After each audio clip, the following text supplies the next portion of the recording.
Out of the 316 million people that live in the United States, over 130 million take at least one type of prescription medicine.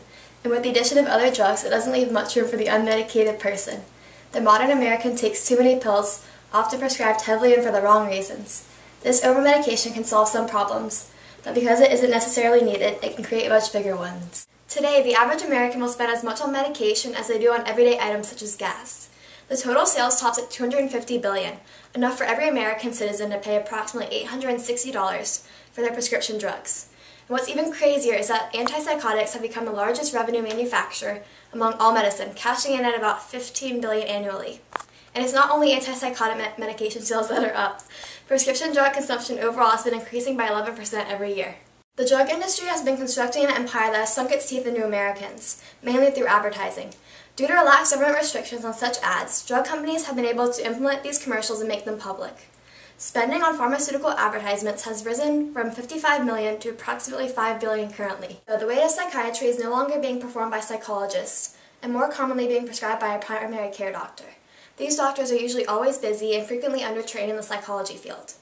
And despite that fact, their diagnostic and treatment decisions are easily swayed by pharmaceutical ads. Since psychologists no longer diagnose or treat patients, normal human feelings and emotions are mislabeled as real illness. Grief after a traumatic event will be treated as severe depression, introvertedness will become anxiety, skipping one meal will label you as anorexic, and typical high school students are often medicated as attention deficit. What used to be normality is now becoming more routinely seen as a mental disorder. Additionally, the vast majority of people who are prescribed pills don't need them and receive only a placebo, while only a third of severely depressed people get the medication that they need.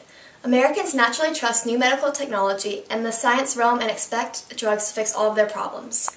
Seeing that people are willing to use drugs so casually, doctors are quick to medicate for typical human behavior. Says Dr. Jerry Avorn, we deploy these medications in a free manner so that the people who need them don't get them, and the people that get them don't need them.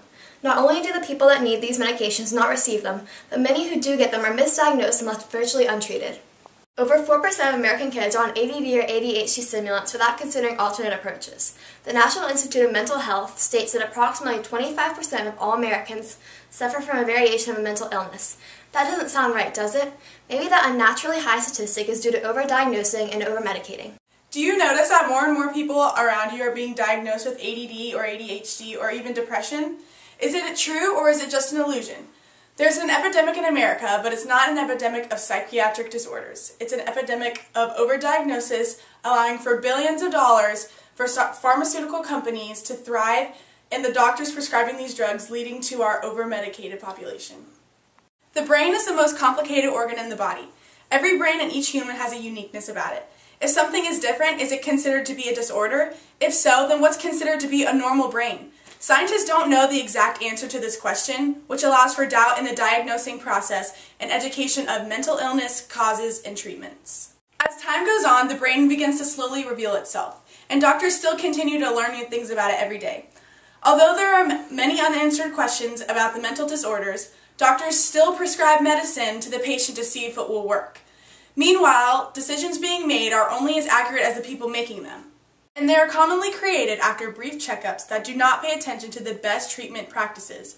Especially in our high-stress world, more and more people are being diagnosed with a mental disorder such as anxiety, depression, and even eating disorders. You'd be surprised and even scared to figure out how many people have these types of problems.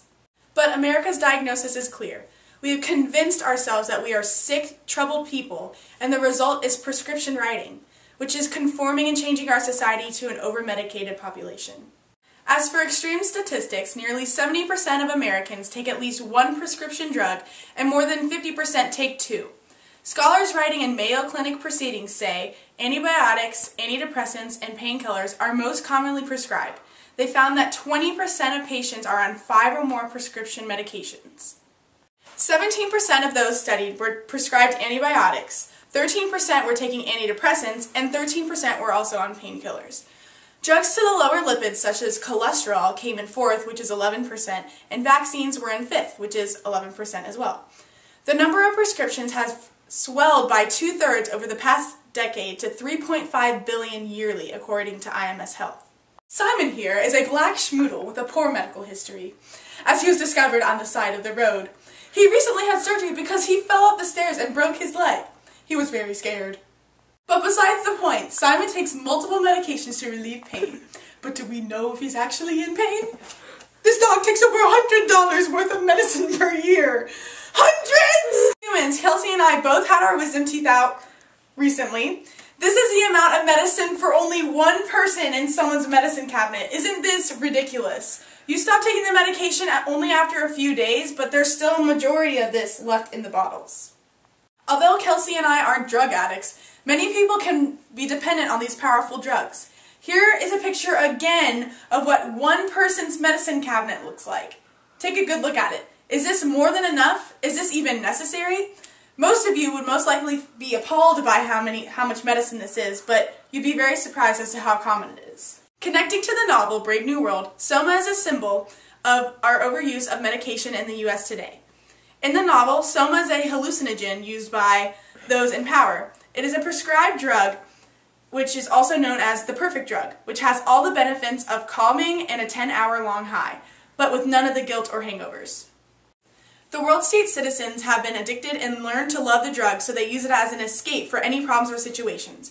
The problem, however, is that citizens are essentially enslaved by the drug and are turned into mindless drones. Although Americans like us aren't turning into mindless drones, we are certainly on the verge of being enslaved by the drugs we are taking. Our society doesn't think it's wrong for taking the medications, just like the characters in Brave New World.